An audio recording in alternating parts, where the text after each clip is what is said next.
कोथळी येथे घरफोडी 2.5 लाखांहून अधिक किमतीचे दागिने व रोकड लंपास.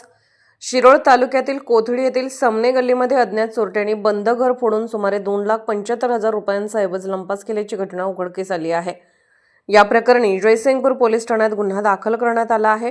पोलिसांनी दिलेल्या माहितीनुसार फिर्यादी संतोष विजय उपाध्ये व 51 राहणार समगे गल्ली कोथळी तालुका शिरोळ यांच्या घरात 17 जुलै रोजी दुपारी 12 ते 18 जुलै रोजी पहाटे 4 वाजण्याच्या दरम्यान ही चोरी झाली.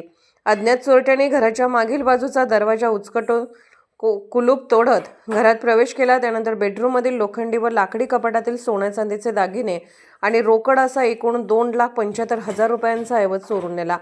चोरीस गेलेल्या ऐवजात सोन्याची साखळी, अंगठ्या, कानातील दागिने, फुले, मंगळसूत्र, चांदीची भांडी, आरती सेट तसेच 7,000 रुपयांची रोकड यांचा समावेश आहे. या प्रकरणी भारतीय न्याय संहिता 2023 मधील कलम 331(3), 331(4) व 305 अन्वये जयसिंगपूर पोलीस ठाण्यात गुन्हा दाखल करण्यात आला असून पुढील तपास निरीक्षक संतोष गोरे यांच्या मार्गदर्शनाखाली करत आहेत. SK news Suresh Kamble, Jaysingpur.